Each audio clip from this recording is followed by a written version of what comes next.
Hello everyone. Today I'm making this video to show you something that there is not a lot of information out there about, and I really think there should be, which is why I'm making this video teaching you how to service an electric clock's rotor.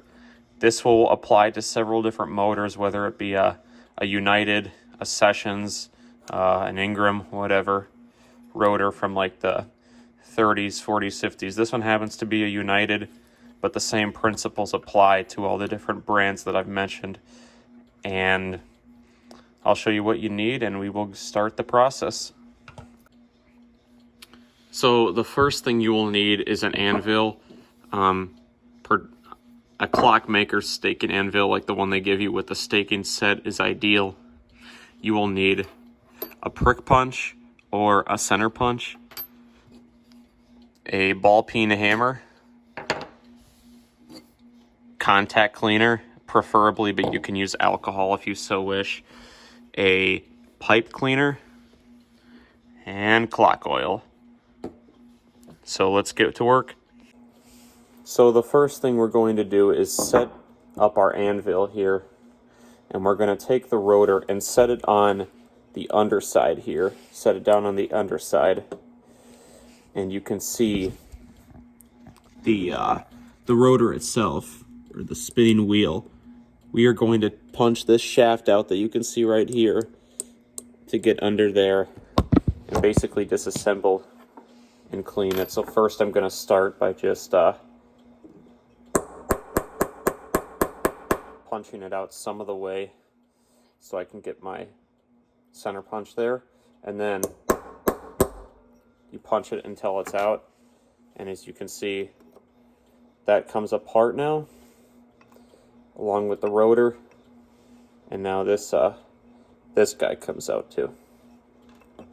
So now that's disassembled.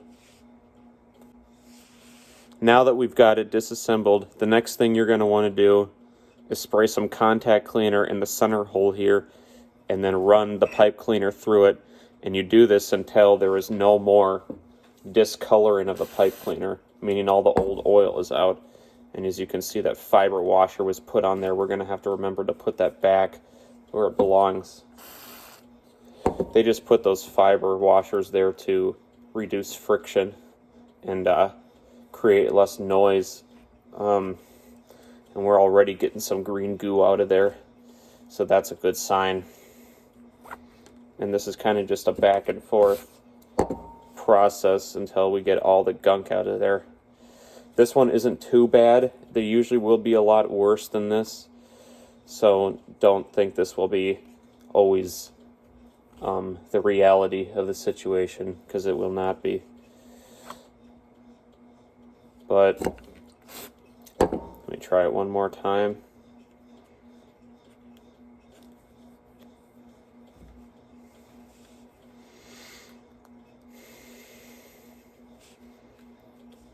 Okay, I think we got things pretty clean, but don't forget to do this and clean off this guy here, and I'll do that off camera, and I'll be back with you in a second.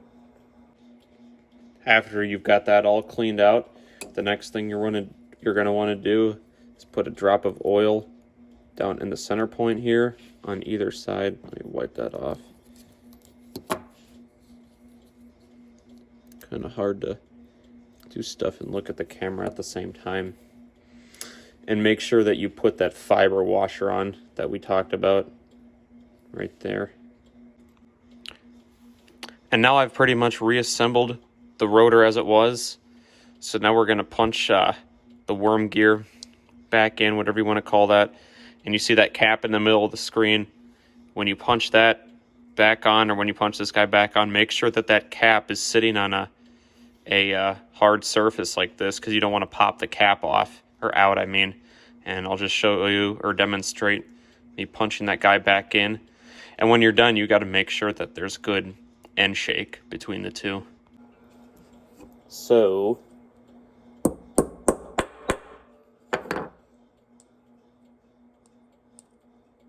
and there's good shake.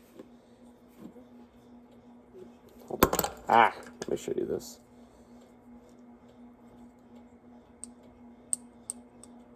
Yeah, you can hear that there's good shake.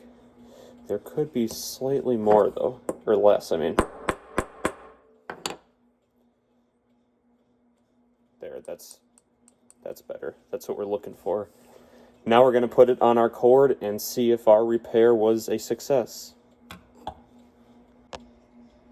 All right, moment of truth.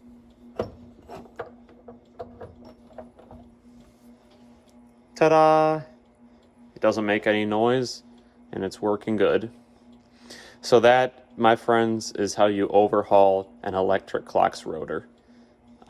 Please request if you want to see more tutorial videos on this channel, and I'll be happy to make them for you. And this is Sam's Clocks, and I'll see you next time.